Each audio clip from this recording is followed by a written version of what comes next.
Good evening to the 4 people that I call subscribers. Thank you to my friends and family for supporting the channel before it's even begun. My laptop still sounds like it is going to launch to the moon, but we're just gonna say fuck it and go for it. So I hope you have your bags packed because we are headed to somewhere in the Caribbean.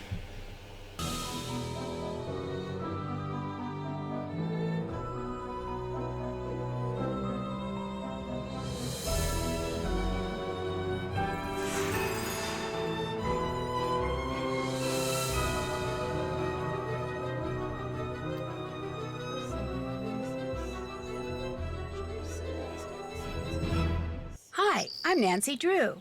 This is my Center of Operations, my desk. Go ahead and poke around. If you want to know the particulars of how I do what I do, take a look at the book titled How to Be a Detective.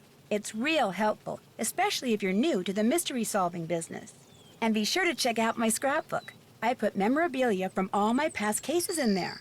A lot of them were pretty dangerous and at times really scary. But don't say anything about that to my dad, okay? He worries about me enough as it is. And whatever you do, read what's in the file called Case File. That'll tell you all about the mystery I'm about to try to solve. If you think you're ready to dive into that mystery, just click on the plane ticket and you'll be on your way. So I initially chose this game because the friends of mine who were helping get this started picked this game as a tester and talked over Nancy's entire initial statement and then didn't click on the case file and basically went into the game having no idea what was happening. So we are going to take a look at the case file.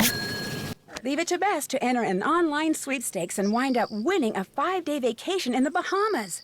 Naturally, she invited her cousin George and me to go with her, and naturally we said yes. As luck would have it, Dad and I have to go to a father-daughter banquet on the day the vacation begins, which means I'm going to have to arrive a day late. But the ecotourism resort where we're staying sounds very cool, and the island is so remote you can only get there by float plane. White sand beaches, turquoise waters, and tropical sunshine. Here we come. We're headed to the Bahamas. It's called Shark Diving Ecotourism Resort. Kind of a long name, but we'll let it slide, I guess. And a hula girl from Legend of the Crystal Skull. Past cases.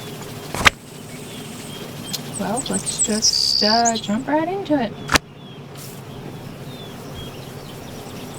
You know what? I'm going to play as a junior detective. Judge me if you want, but I am not here to be stressed out. Oh, I've just been joined by my co-host, Finn, my cat. So if you hear any rubbing or purring on the microphone, oh, it looks like he's curling up for a nap.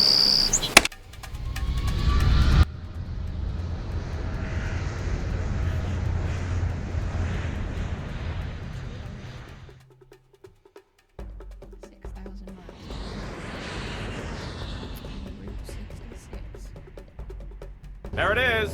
Dread Isle.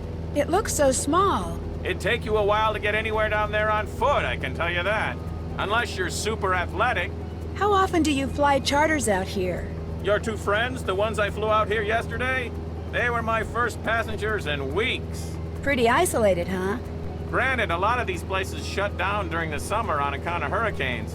But even when it's not storm season, I guarantee you, that island down there is pretty much a ghost town.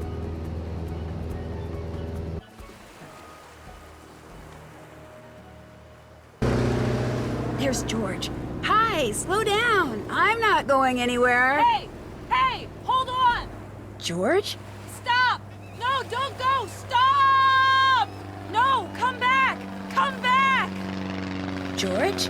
What's wrong? What are you doing? I was trying to stop him. We need help. Why? What's happened? Bess has been kidnapped. And when I woke up this morning, Bess's bed hadn't been slept in, and there was no sign of her. She never came back from going to watch the sunset. Here's the note the Gibsons left. I knew I should have gone with her, but I was just so tired. This is all my fault. It is not your fault, George. The Gibsons, they're the people who own the resort? Yes, but there's no sign of them either. As George and Nancy, welcome to Dread Isle. We apologize for not being here to greet you. We've taken the boat out as conditions for deep-sea fishing are better than they've been in months. We'll be back by morning, but please make yourselves at home in the meantime. And you absolutely must take the golf carts out to Sangre Beach to watch the sunset. It will be the most magnificent thing you've ever seen. We guarantee it, the Gibsons. First of all, I'm already suspicious of the Gibsons because nobody goes on a deep-sea fishing trip for days at a time unless you're like in deadliest catch, and this is not really the conditions for that, so I think that's pretty sus. And here's the note I found from the kidnappers. They obviously knew you were coming. It sure looks that way. Wonder who El Toro is. He was the Spanish captain of a fleet of 7 ships that sank near Dread Isle about 300 years ago. There's something about him in those books over there. Nancy, we've got your friend. To get her back unharmed, you need to do something for us. Find El Toro's treasure. But first, you have to follow directions to something else that's buried. If you're as smart as they say, you'll find this in no time. Go to Shark Cove, then follow the 15 men to a dead man's chest. Each object tells you how many paces to walk in the direction directly opposite it. This chart tells you how much further to walk. Once you get to your final destination, dig in front of your feet.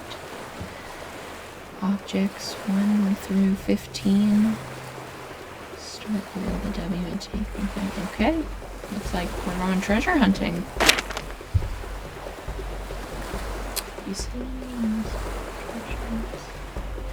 Since we already think the Gibsons are sus, I'm gonna ask. The Gibsons left just that one note? Yep, just the note about watching the sunset. I've been trying to get this satellite phone to work so we can call for help. So far, no luck. I feel so useless. You can do it, George. Just keep at it. In the meantime, I'm going to look around. Maybe go out to this Sangre Beach place. Bess took the only golf cart that worked. That one that's still here needs water or something. Anyway, keep me posted. I find it a little hard to believe that all they have is a sat phone. Like, who delivers the supplies to the resort? Food? Clean water? It's a hotel, right? Huh. Alright, well, maybe I don't know that much about hotels. Map of the island.